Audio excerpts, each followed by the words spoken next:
ఓం నమ శివాయ. కార్తీక మాసం 29వ రోజు. కార్తీక పురాణం 29వ అధ్యాయం.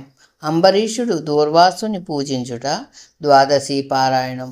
అత్రి మహాముని అగస్తుల వారితో ఈ విధముగా సుదర్శన చక్రం అంబరీషునకు అభయమిచ్చి ఉభయులను రక్షించి భక్తి కోటికి దర్శనమిచ్చి అంతరార్థమైన వైనము చెప్పి తిరిగి ఇట్లు చెప్పనారంభించును. ఆ తరువాత అంబరీషుడు దూర్వాసుని పాదములపై బడి దండ ప్రణామములు ఆచరించి పాదములను కడిగి ఆ కడిగిన నీళ్లను తన శిరస్సుపై జల్లుకుని, ఓ మునిశ్రేష్ఠ, నేను సంసార మార్గమందున్న ఒక సామాన్య గృహస్థుడును. నా శక్తి కొలది నేను శ్రీమన్నారాయణ్ణి సేవింతును. ద్వాదశి వ్రతం చేసుకొనుచు ప్రజలు ఎట్టి కీడు రాకుండా ధర్మవర్తనుడనై రాజ్యమేల్చున్నాను. నా వలన మీకు సంభవించిన కష్టమునకు నన్ను మన్నింపుడు. మీ ఎడల నాకు అమితమైన అనురాగం ఉండుట చేతనే తమకు ఆతిథ్యం ఇవ్వవలయునని ఆహ్వానించితిని. కాన నా ఆతిథ్యమును స్వీకరించి నన్నును నా వంశమును పావనం చేసి కృతార్థుని చేయుడు. మీరు దయార్థ హృదయులు ప్రథమ కోపంతో నన్ను శపించినను మరలా నా గృహమునకు వచ్చి ఇచ్చేసితిని. నేను ధన్యుడినైతిని. మీ రాక వలన శ్రీ మహావిష్ణువు యొక్క సుదర్శనమును చూచు భాగ్యము నాకు కలిగినది. అందులకు నేను మీ ఉపకారమును మరువలేకున్నాను. మహానుభావ, నా మనస్సంతోషముచే మీ మెట్లు స్తుతింపవలయును. నా నోట పలుకులు రాకున్నవి. నా కండ్ల వెంట వచ్చు ఆనంద బాష్పములతో తమ పాదములు కడుగుచున్నాను. తమకు ఎంత సేవ చేసినను ఇంకనూ రుణపడి ఉండును.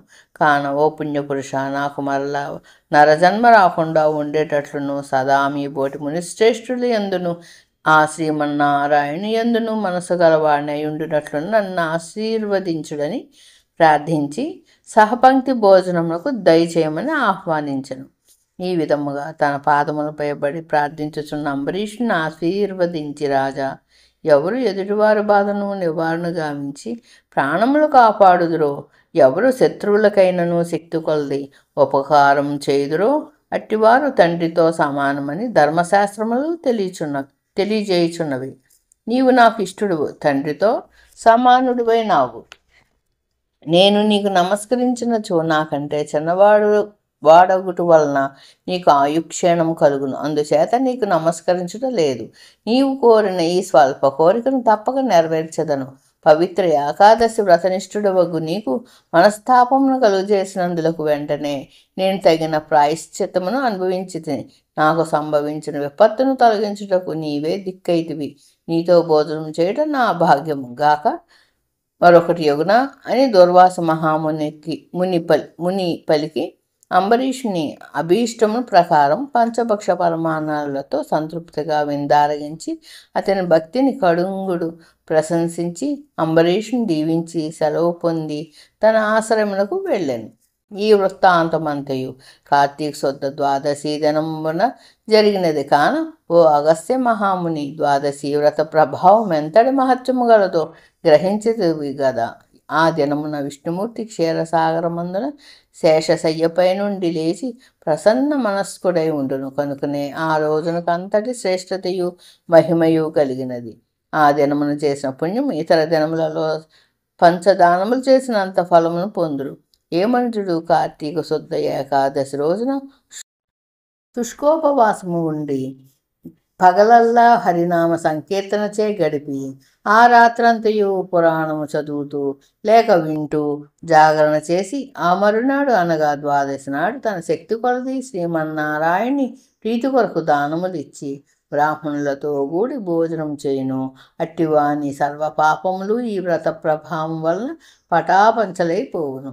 ద్వాదశి దినము శ్రీమన్నారాయణకు ప్రీతికరమైన దినము కనుక ఆనాడు ద్వాదశి గడియలు తక్కువగా ఉన్నను ఆ గడియలు దాటకుండగానే భుజింపవలను. ఎవరికైతే వైకుంఠంలో స్థిర నివాసం ఏర్పరచుకొని ఉండాలని కోరిక ఉండునో అట్టివారు ఏకాదశి వ్రతము ద్వాదశి వ్రతము రెండునూ చేయవలను. ఏ ఒక్కటియూ విడవకూడదు. శ్రీహరికి ప్రీతికరమగు కార్తీక శుద్ధ ద్వాదశి అన్ని విధముల శ్రేయస్కరమైనది. దాని ఫలితం గురించి ఎంత మాత్రము సంశయింపకూడదు. మర్రి చెట్టు విత్తనము చాలా చిన్నది అయినను అదే గొప్ప వృక్షమైన విధముగా కార్తీక మాసంలో నియమానుసారంగా చేసిన ఏ కొంచెము పుణ్యమైనను అది అవసాన కాలమున యమదూతలు పాలు కానీయక కాపాడును. యమదూతల పాలు కానీయక కాపాడును. అందులకే ఈ కార్తీక మాస వ్రతము చేసి దేవతలేగాక సమస్త మానవులు ధరించిరి. ఇట్లు స్కాంద పురాణాంతర్గత వశిష్ఠ ప్రోక్త కార్తీక మహత్సమందలి ఏకోనత్రింశాధ్యాయము 29వ రోజు పారాయణం సమాప్తం. గాయత్రి డివోషనల్ని లైక్ చేయండి, షేర్ చేయండి అండ్ సబ్స్క్రైబ్ చేయండి. Thank you.